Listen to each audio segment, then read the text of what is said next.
Olá, amigos da história! Estou de volta! Hoje com o vídeo A História de Gonzaguinha, o poeta que cantava. Cantor, compositor, carioca, de personalidade enigmática, ficou conhecido pela originalidade, autenticidade e por não fazer questão de agradar nem público nem a crítica. Suas letras contemplam o sonho de viver em um país sem corrupção, onde cada brasileiro possa viver com dignidade.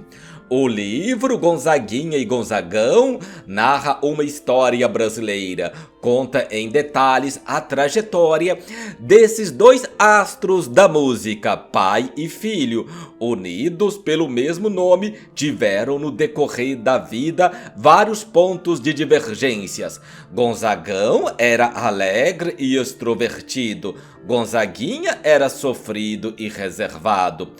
Praticamente abandonado pelo pai, que entregou sua criação a um casal de amigos, Gonzaguinha desenvolveu uma personalidade amarga e só muitos anos depois os dois se reencontraram como pai e filho e também como artistas.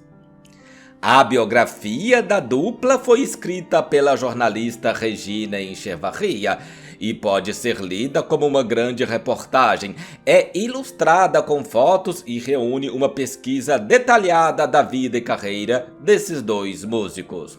A autora conduz o leitor para uma viagem por um país de espantosa transformação em menos de um século.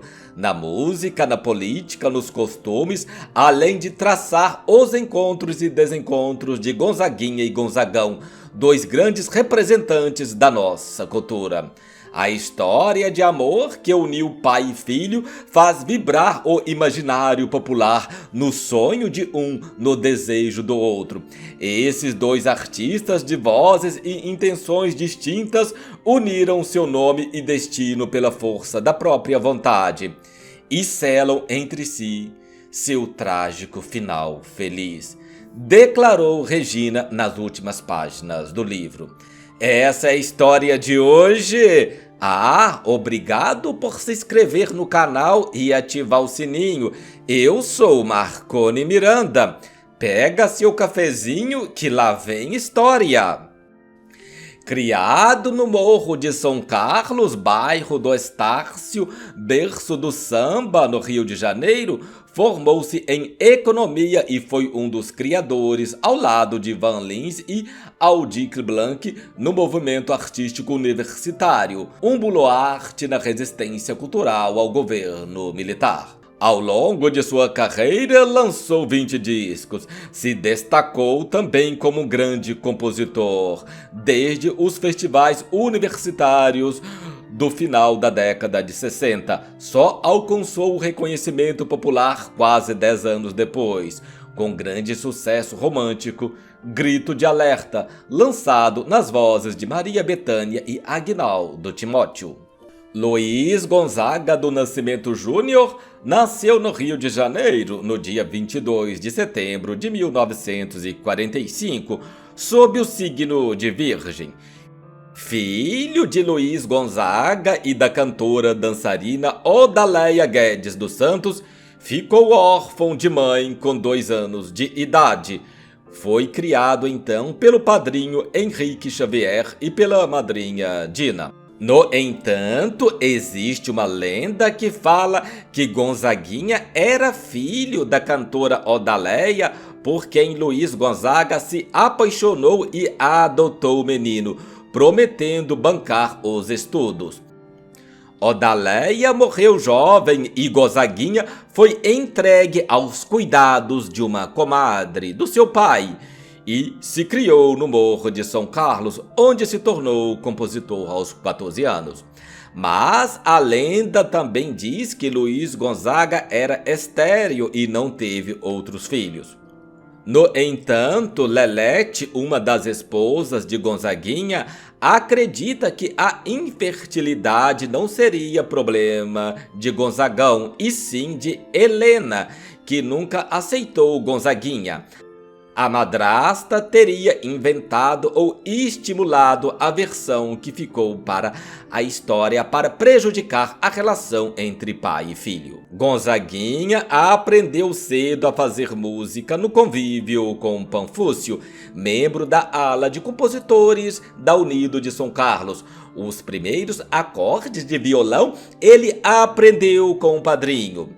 Do pai recebia algum dinheiro para pagar os estudos e umas visitas esporádicas.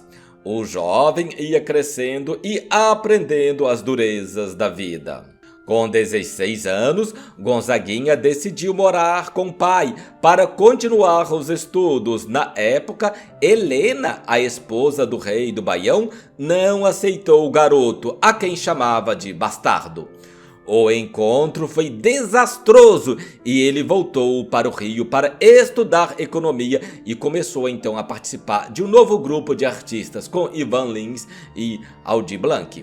Sem muita opção então, o menino aceitou completar os estudos como interno em um colégio. No ano de 67, ingressou na Faculdade de Ciências e Economias Cândido Mendes, no Rio de Janeiro. Na casa do psiquiatra Aloísio Porto Carreiro, conheceu e se tornou amigo de Van Lins. Conheceu também a primeira mulher, Ângela, com quem teve 2 filhos, Daniel e Fernanda. Teve depois também uma filha com a atriz Sandra Pera, a atriz e cantora Amora Pera. Foi nessa convivência na casa do psiquiatra que fundou o movimento artístico universitário, com Aldir Blanc e Van Lins, Márcio Proença, Paulo Emílio e César Costa Filho. Tal movimento teve importante papel na música popular do Brasil nos anos 70 e em 71 resultou no programa na TV Globo Som Livre Exportação.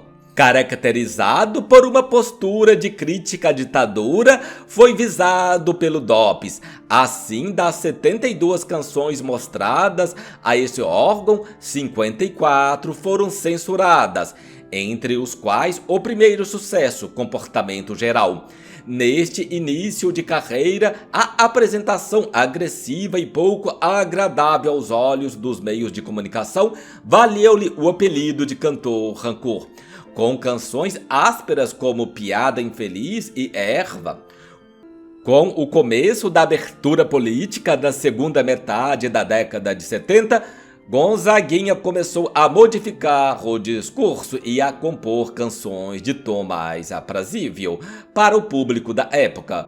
Suas composições foram gravadas por muitos dos grandes intérpretes da MPB, como Gal Costa, Maria Bethânia, Zizi Posse, Simone, Elis Regina, entre outros. No ano de 75, Gonzaguinha dispensou os empresários e tornou-se um artista independente, o que fez em 86 fundar o selo Moleque, pelo qual chegou a gravar 2 trabalhos. A grande mudança em sua carreira veio em fevereiro de 1973, quando se apresentou no programa de Flávio Cavalcante, quando cantou a música Comportamento Geral. Acusado de terrorista pelos jurados do programa, recebeu uma advertência da censura no dia seguinte, mas a polêmica causada levaria sua música a ocupar as paradas de sucesso e o seu compacto logo esgotou. Nessa época vivia-se um tempo de perseguições e de censura pelo regime militar e a música Comportamento Geral foi proibida em todo o país. Gonzaguinha foi levado ao DOPS para prestar esclarecimentos.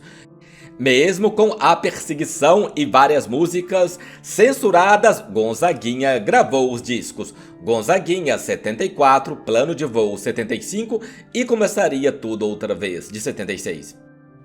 Esse último disco representou uma virada em sua carreira. A música título foi grande sucesso e a partir daí suas músicas se tornaram mais românticas, mesmo sem abandonar as preocupações sociais. No ano de 79, na voz de Maria Bethânia, Gonzaguinha como compositor estourava no mercado musical com Não Dá Mais Para Segurar, que ficou conhecida como Explode Coração. Durante a década de 80, com suas canções belíssimas, Gonzaguinha foi um dos compositores mais requisitados no mercado brasileiro. Teve suas músicas gravadas por Elis Regina, Simone, fazendo muito sucesso na época. Depois de anos de uma relação conflituosa com o pai, o cantor passou seus últimos anos feliz ao lado do rei do Baião. Apesar da morte precoce, Gonzaguinha pôde se reaproximar do pai, com quem tinha uma relação conflituosa, apesar do velho Gonzagão ajudá-lo financeiramente desde cedo. Embora não tivesse presente e fosse motivo de conflito do músico com sua segunda esposa. Fizeram então as pazes e uma turnê juntos no final dos anos 80, pouco antes da morte do pai em 89, marcaria um final feliz. No início da década de 80, Gonzaguinha iniciou uma turnê pelo país ao lado de Luiz Gonzaga, com o show Vida de Viajante, o que selou o reencontro dos dois. Esse reencontro com o pai foi maravilhoso para ele. Ele se tornou uma pessoa menos zangada, mais alegre, mais feliz, perdeu aquele emertismo, se abriu para o mundo. O pai finalmente o reconheceu como um grande músico. Talvez também o conflito entre pai e filho pode ser devido a Gonzagão não ter reconhecido o filho como um grande artista no início de sua carreira. Os últimos 12 anos de sua vida, Gonzaguinha viveu em Belo Horizonte com sua terceira esposa, Luiz Margarete, a Lelete, com quem teve a filha Mariana. O certo é que os últimos dias de Gonzaguinha foram felizes ao lado de seu pai. No entanto, o cantor teve um trágico fim. Era uma segunda-feira triste e chuvosa. O dia 29 de abril de 1991 marcaria o fim daquele que encantou o Brasil.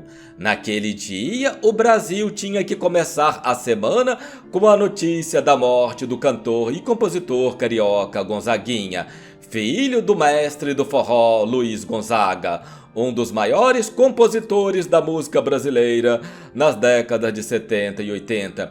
Foi vítima de um acidente de carro quando saía da cidade de Pato Branco, no Paraná, em direção à Foz do Iguaçu.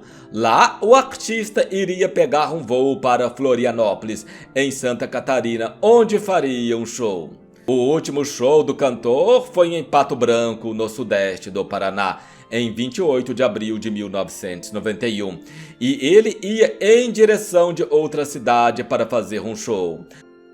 Na saída da cidade, ainda no Paraná, com seu Monza, em uma rodovia no sudoeste daquele estado, por volta das 7 horas e 20 minutos da manhã, na altura de Marmeleiro, Gonzaguinha colidiu com uma caminhonete daquela cidade. Gonzaguinha veio a falecer com apenas 45 anos de idade, no dia 29 de abril de 1991.